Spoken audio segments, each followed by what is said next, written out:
with Japan. Let's step 안녕하세요. 저는 CGH에서 엔터프라이즈 솔루션을 맡고 있는 김정균이라고 합니다. 저는 오늘의 마지막 세션에서는 하드드라이브 따위가 AI 인프라에서 어떤 식으로 기여를 하는지에 대한 이야기를 좀 하고 있어요. 네. 인공지능이죠. 오늘의 마지막 얘기도 인공지능입니다. 제가 그림을 몇 가지 보여드릴 거예요. 아마 인류가 컴퓨터를 만들고 난 이후에 아마 궁극적으로 추구했던 방향이 아닐까 싶은데 사진들이 몇 가지 있습니다. 우리가 볼 때는 상당히 쉬워요. 고양이랑 아이스크림 구분하는 거, 강아지랑 치킨 구분하는 거. 근데 컴퓨터가 이걸 구분하기 시작한 지가 불과 몇 년 되지가 않았어요. 처음에는 로직을 구현하려고 했었습니다. 귀가 뾰족하고 꼬리가 길면 고양이야. 다리가 4개고 코가 까맣고 눈이 까마면 강아지야. 이런 식으로 로직을 구현을 하고 이제 그걸로 판단하려고 했는데 이게 잘 안 된다는 걸 비교적 시간에 깨달은 거죠. 방법을 바꿉니다. 아니야. 그러면 사람들이 만들어낸 어떤 최적의 결과물 아니면 제대로 된 사진을 엄청 많이 보여줘서 학습을 시키자. 학습. 자, 그래서 이제부터 바뀌게 됩니다. 한 10년 됐죠? 이세돌 씨가 AI랑 대국을 뒀습니다. 졌죠? 4대1로. 그때 이 컴퓨터 알파고는 2,700만 개 정도의 기보를 학습을 했어요. 그리고 세상에서 바둑을 가장 잘 두는 사람을 이겼습니다. 사람들이 AI에 대해서 관심을 크게 갖게 해줬던 GPT 3.0. 저거는 한 5천억 개 정도의 단어를 학습을 했어요. 한 3년 전쯤이었는데 지금 챗GPT 5.2는 300조 개 정도의 단어를 학습을 했습니다. 아주 그냥 다른 세상 얘기예요. 이러다 보니까 이제부터는 얘네들이 처음에는 아까 그 사진도 구분을 못하던 애들이 이제는 해볼만 해졌습니다. 그죠? 그래서 이제 얼마 전에 수능이 있었잖아요. 얘네들 인터넷 공부 못하게 막은 다음에 수능 문제 풀라고 해도 어지간한 학생들보다 잘 풀어냈어요. 자, 이제부터 AI 세상이 이제 도래를 했습니다. 우리 주변에 이제 AI가 아닌 데가 없어요. 정말 눈에도 안 띄게 다 있어요. 여러분들이 백화점에 가고 나면 여러분들이 들고 날 때 차 사진 다 찍고 있습니다. 그래서 백화점 안에서 만약에 누가 꽝 치고 갔으면 그거에 대한 거를 추적을 이미 하고 있고 전자회로 같은 걸 생산할 때는 다 만든 다음에 테스트 안 해요. 만드는 동안에 사진을 찍어서 뭔가 잘못됐으면 그때부터 이미 불량인 거 알고 다 빼지고 있고 여러분들이 엘리베이터 탔을 때 엄한 사람이 뒤에 이렇게 으슥하게 다가오면 저거 행위가 이상해 하면서 경찰서에 연락이 가요. 우리 주변에는 눈에 안 띌 뿐인 것이 정말 온 세상이 다 AI입니다. 심지어는 당근에다가 사진 물건 팔려고 올려보시면 얘가 분석하고 너 이거 팔 거야? 하고 딱 텍스트도 넣어줘요. 이런 세상이 많습니다. 자, 이런 머신러닝에 입각한 이런 세상에서 가장 1등 공신이면 누구한테 주면 좋을까요? 아마도 아까도 이야기 많이 나왔었는데 아마 엔비디아의 GPU한테 그 1등 공로상을 주는 거에 크게 이견은 없을 것 같습니다. 그렇죠? 두 번째 공로상은 누구한테 주면 좋을까요? 두 번째. 아마 고대역폭 메모리랑 그 다음에 NVMe SSD 정도가 아마 두 번째 공로상을 받을 수 있을 것 같아요. 자, 그럼 이번 세 번째 공로상 누구한테 주면 좋을까요? 네, 이거는 이견이 한 2, 4년 전에는 이견이 있을 것 같은데 지금은 저는 이제 스토리지, 특히 저는 여기 이제 하드드라이브 이야기를 여기다 줄만하다라고 이야기를 할 것 같아요. 그럼 여기 계신 분들이 그게 무슨 하드드라이브 따위가 AI 형님들 노는데 어깨를 나란히 한번 보겠습니다. 자, 회사의 지금 상태랑 미래 가치를 보여주는 가장 중요한 척도가 한 가지가 있습니다. 주가죠. 그죠?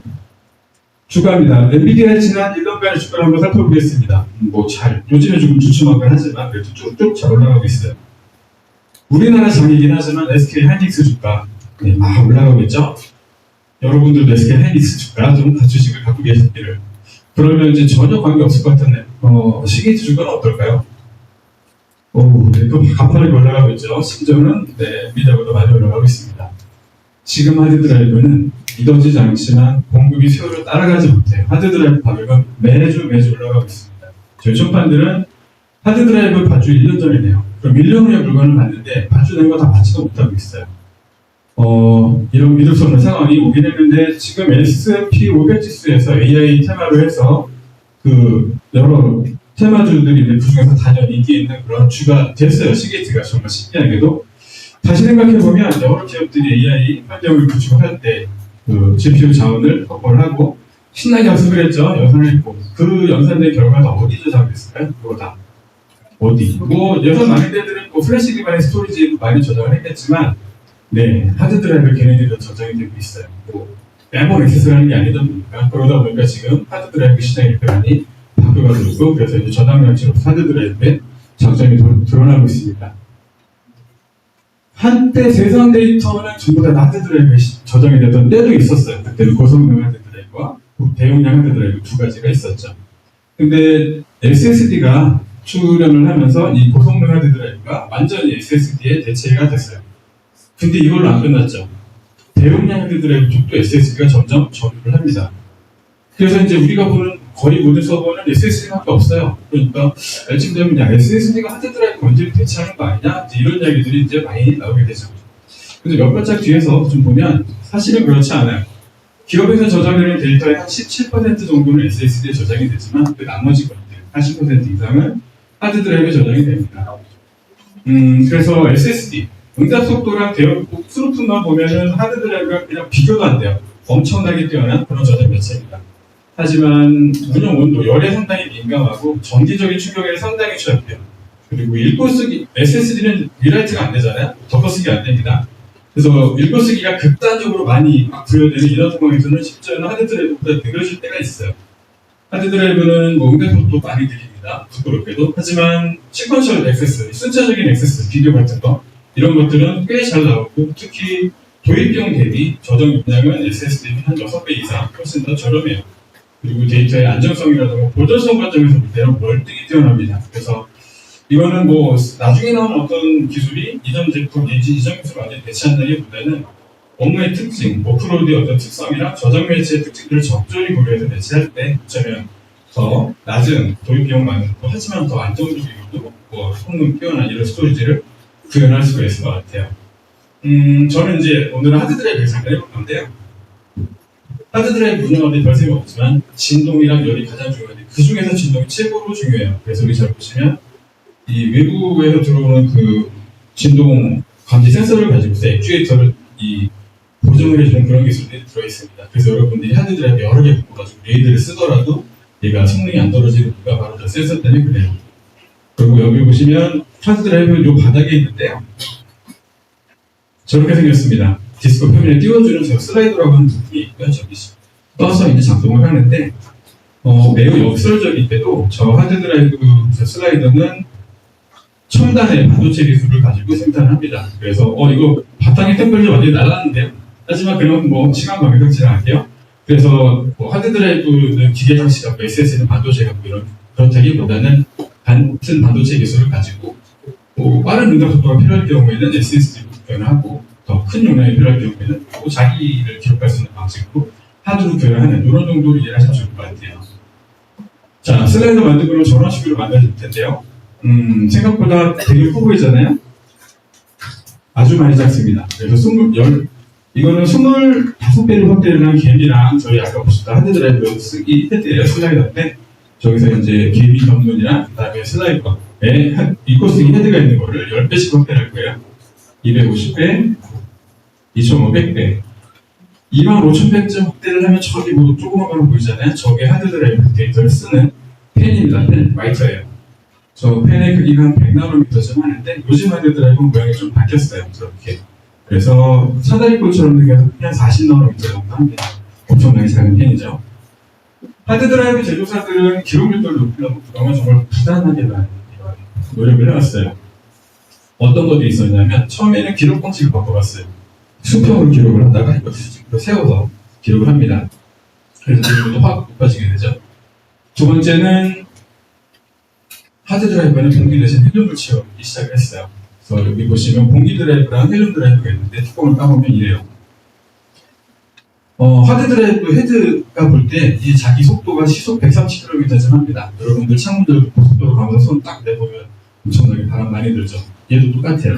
그러다 보니까 진동이 많아서 디스크가 두꺼운데 헬륨을 채우게 되면 얘는 공기보다 밀도가 7분의 1 정도로 낮아요. 그러니까 이거 움직이는 것도 쉽고 디스크도 쉽게 돌릴 수 있고 디스크의 진동도 덜해요. 그러니까 얇게 만들 수 있고 그러다 보니까 더 많이 쌓고 그래서 이제 24테라까지 이제 구현을 할 수가 있게 되죠.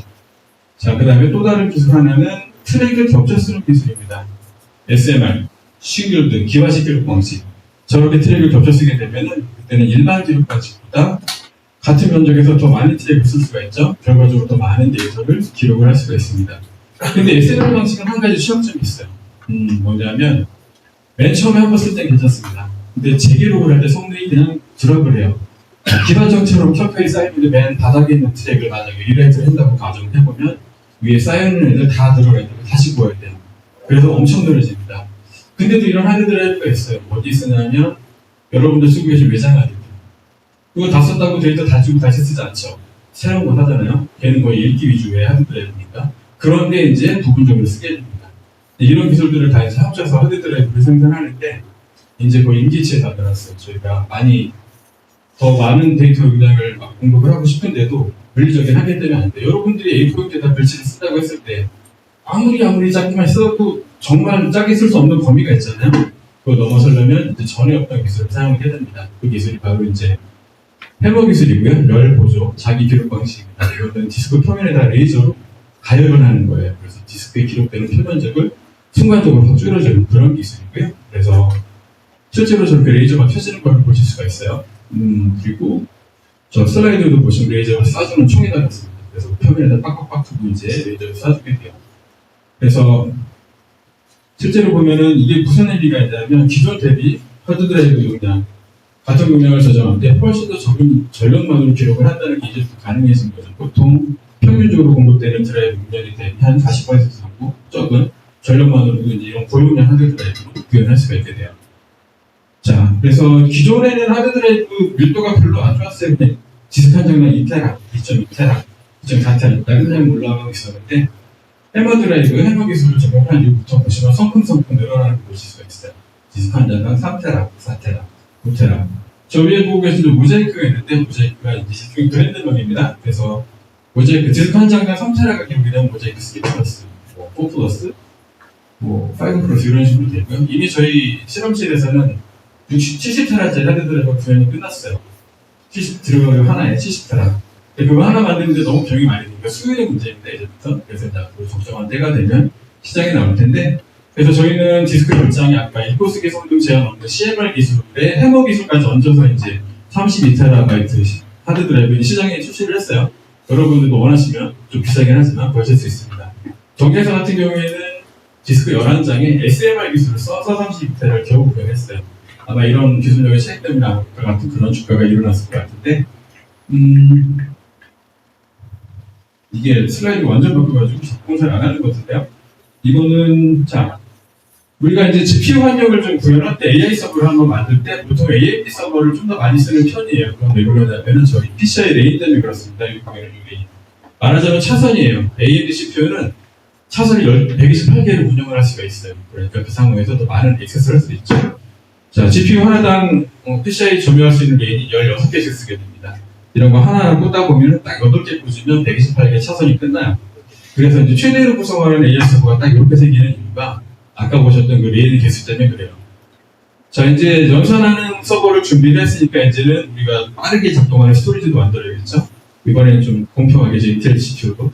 인텔이 원래는 레일이 80개밖에 안 됐는데 최근에 설치된 그런 최상위 CPU에서 일부 차선이 136개짜리가 있습니다. 그런 애들을 가지고 이번에는 NVMe SSD를 꽂아볼 거예요. NVMe SSD는 개당 4개의 램을 적용합니다. 그러니까 서버 하나에 32개 꽂으면 끝나요. 이렇게 해서 이제 만들면 이제 초고성능 스토리지를 만들 수가 있는데 이렇게 했다고 해서 끝나는 건 아니에요. 솔루션이 필요하겠죠? 저거 보이신 저 웹카나 해머스페이스 같은 소프트웨어들이 있는데 저런 거 설치하면 얘가 엄청나게 빠른 스토리를 바뀝니다. 이거를 자 이제 저기 뭐 NVMe 뭐 패브릭이라든가 GPU 다이렉트 스토리지 같은 어떤 특수한 기술을 쓰게 되면 오른쪽에 있는 이 엄청나게 빠른 스토리지가 이 왼쪽에 있는 이 그 추론 서버의 PCI 레인에 딱 붙어요. 그래서 이제 되게 빠르게 액세스할 수가 있게 되고 이게 바로 AI에서 말하는 초고성능 스토리지의 가장 근본적인 개념이에요. 그런데 문제가 있습니다. 자, GPU 8개, 한 장당 8천만 원짜리 GPU를 8개나 꽂을 수 있는 그런 예산, 뭐 돈 있어도 사지 못하잖아요. 저 오른쪽에 보시는 웨카 같은 애들은 1페타씩 팔아요. 1페타 부터 팔아요. 1페타 부터. 그 아래로는 전적도 안 줍니다. 그러면 제가 얼마나 했냐면 얼마 전에 연구원에서 이제 3,300TB짜리 오른쪽에 보면 저런 서버를 구현했는데 3,300TB 1년 라이센스가 10억이 조금 넘습니다. 라이센스 가격만 하기가 빼고 엄청나게 비싸요. 그러니까 저런 뭐 초고성능 다 좋은데 예산도 그렇고 여러 가지 이유로 좀 하기 힘들어요. 그래서 이제 이번에는 보통 이런 환경에서 이 GPU를 다 쓸 수가 없으니까 차라리 GPU 한 개 꽂고 난 다음에 거기다 NVMe SS를 꽂을 수가 있죠. 그렇게 되면 고성능 스토리지가 이미 그 추론 서버 안에 만들어져요. 그러면 이제부터는 대용량 저장만 하면 되니까 그때는 좀 오른쪽에다가 이제 보편적인 서버에다가 이번에는 하드를 꽂아볼만 해요. 그죠? 저런 삭스 어댑터 꽂고 어댑터 한 장에 하드드라이브 1000기가입니다. 1024개. 상당히 큰 용량을 만들 수가 있어요. 하드만 갖고 가긴 조금 아쉬우면 그때는 쪽에다가 SSD 좀 꽂아서 하이브리드 구성을 할 수가 있어요. 뭐 이것만 갖고 스토리지가 되진 않습니다. 그러니까 저기에 뭐 솔루션, 나스 솔루션 같은 거를 설치해서 이번에는 이제 RDMA 같은 이런 기술을 좀 일반 나스보다 되게 빠르게 액세스를 할 수 있는 이런 구성을 할 수가 있어요. 근데 RDMA까지도 가지도 않아요. 보통 연구소나 대학들 같은 경우에는 그냥 일반적인 이더넷에 나스로도 많이 씁니다. 그래서 저희는 스톤플라이 같은 솔루션이라든가 큐넷이라는 같이 협업을 많이 해요. 그래서 AI 그러면 엄청나게 뛰어난 GPU에 SSD에 막 할 것 같지만 물론 그런 데도 있습니다만 근데 생각보다 많은 데들은 이렇게 적절하게 많이 활용을 해요. 그런 것들이 생각보다 기대했던 것보다 심지어 네트워크도 40G밖에 안 써요. 텐지 쓰는데도 대학교 같은 경우 텐지도 되게 많이 쓰고 연구소는 한 40G 정도. 그러니까 100G, 200G는 어나더 레벨에 따른 이런 데이긴 하죠. 그래서 좀 환경이 많이 다릅니다. 시기트는 이런 세계 유수의 아까 같은 그런 기술들을 바탕으로 세계 유수의 이런 제조사들한테 OEM 형태로 그 스토리지를 공급을 해오다가 지난 3, 4년 전부터 4, 5년 이 정도 전부터 이제 자체 브랜드로 공급을 하기 시작을 했는데 시기트 스토리지 좀 되게 낯설잖아요. 저도 낯설어서 처음에 그랬는데 저런 회사의 라벨을 달면서 이제 지난 수많은 데이터 센터에서 쓸 수 없는 유닛들이 지금도 잘 운영이 되고 있어서 안정성은 아주 입증됐다고 보실 수가 있을 것 같아요. 모델명은 상당히 직관적이니까 용량만 추가하는 경우에 에너지 컷이나 레이드 컨트롤러, 셀 스토리지 아니면 소프트웨어 디파인 스토리지 플랫폼을 만들 수가 있어요. 자, 거기에 큰 이유가 있습니다. 여기서 저희가 고밀도 샤시에 아주 큰 장점이 있는데 이유가 있어요. 자이라틱스라고 하는 회사가 있었습니다. IBM UK에서 잘라져서 나온 회사인데 저 회사는 하드드라이브 테스트 장비를 독점 공급하도록 했어요. 세계에서. 하드드라이브가 다 완성이 되고 나면 전수검사를 해요. 수주 동안 전수검사합니다. 저거 한 대 하드드라이브가 한 2,300개 들어가는데 2,300개 정도 모아놓은 하드드라이브가 진동이 많을 거니까 잘 작동 안 할 거잖아요. 그럼에도 최적의 진동과 최적의 온도를 운영하시는 저 테스트 장비를 시게이트가 이제 2014년에 인수를 하게 됐고요. 그 기술을 가지고 만든 것들이 저희 모델 샤시예요. 그래서 샤시 보면 여러 개의 하드드라이브 운영하는 샤시는 모델들 만들 수가 있지만 걔네들이 많이 모였을 때 성능적 없이 잘 운영이 되는 건 또 다른 얘기일 수 있고요. 그런 관점에서 볼 적에는 하드드라이브를 가장 잘 이해하는 저희가 심지어 저런 기술 갖고 만든 저런 거들이어서 아마 하드드라이브가 되게 행복하지 않을까 싶어요. 자, 이거는 예전에 기념사진입니다. 그때 당시에 106개짜리 뇌에 하드드라이브 18테라 다 채워서 1550대, 저기 글자가 하얀색인데 배경이 하얘져가지고 안 보이는데 1550대, 그리고 왼쪽에 12배짜리 제이밭에 하드드라이브 18테라 12개씩 다 채워서 1000대. 그래서 용량으로는 3.1 엑사바이트인데 글자가 하얀데 화면도 하얘져가지고 안 보이는데 이거는 예전에 하나의 클라우드 서비스 업체한테 한 분기에 공급됐던 장비 기념사진이었어요. 하드버전 별로 안 쓸 것 같지만 생각보다 많이 쓰이고 있습니다. 그래서 무리가 잘 안 보이는 것도 있고 백엔드로 훨씬 더 많이 쓰고 있어요. 자, 그래서 저희는 이제 고성능 스토리지 투어에서는 NVMe SSD 하고요. 그 다음에 대용량 스토리지 투어에서는 보시는 것처럼 고밀도 스토리지를 가지고 대응합니다. 그런데 아까 제가 모자이크 드라이브 얘기했죠. 레이저 쏘는 애들. 걔네들은 진동에 훨씬 더 민감해요. 트랙이 75만 개 있어요. 디스크 한 장에 되게 많아요. 그래서 그 진동을 감당할 수 있게 저희가 이제 한때 제이밭을 또 개발을 끝내서 출시됐고요. 그래서 이런 샤시들은 보시면 여러 가지 24시 사스라든가 좋은 기술도 많이 있는데 저런 복잡한 거 다 필요 없고 다 보시면 냉각 요구량이 이전력이 70% 줄어들고 반대로 전력 전보다 한 30% 줄어드는 이런 특징들이 있어요. 그래서 이런 것들이 다 보면 결과적으로 전력이 가장 중요한 이런 시점에서 아주 크게 작용을 할 수가 있을 것 같고요. 그 다음에 여기에 더해서 저희 데이터 이관 서비스, 모바일이랑 그 다음에 클라우드 스토리지 서비스 같이 제공을 하고 있습니다. 그래서 시게이트 그러면 이제 하드드라이브 제조사로 잘 알고 계실 것 같은데요. 거기에 더해서 보셨던 것처럼 스토리지 시스템을 공급을 합니다. 그리고 아까 같은 저런 디바이스와 시스템 합쳐서 자 보시는 것처럼 클라우드 스토리지를 같이 서비스를 하고 있어요. 아울러서 이제 제타큐브 같은 저런 용량 있는 이런 업체들이랑 같이 해서 이런 고용량의 데이터 저장할 수 있는 그런 요건을 필요할 때는 저희가 여러모로 이제 협업을 같이 하고 있습니다. 실제로 시게이트 하드 드라이브 제조사가 아니었네 이런저런 많이 있었거나 그리고 이제 다양한 방법을 활용할 수 있는 방법들을 저희가 늘 고민하고 있으니까 혹시 관심 있는 분들은 저희 제타큐브 대표님한테 문의해 주시면 저희가 선입도 답변해 드리겠습니다. 네, 시게이트의 김정균이었습니다. 네,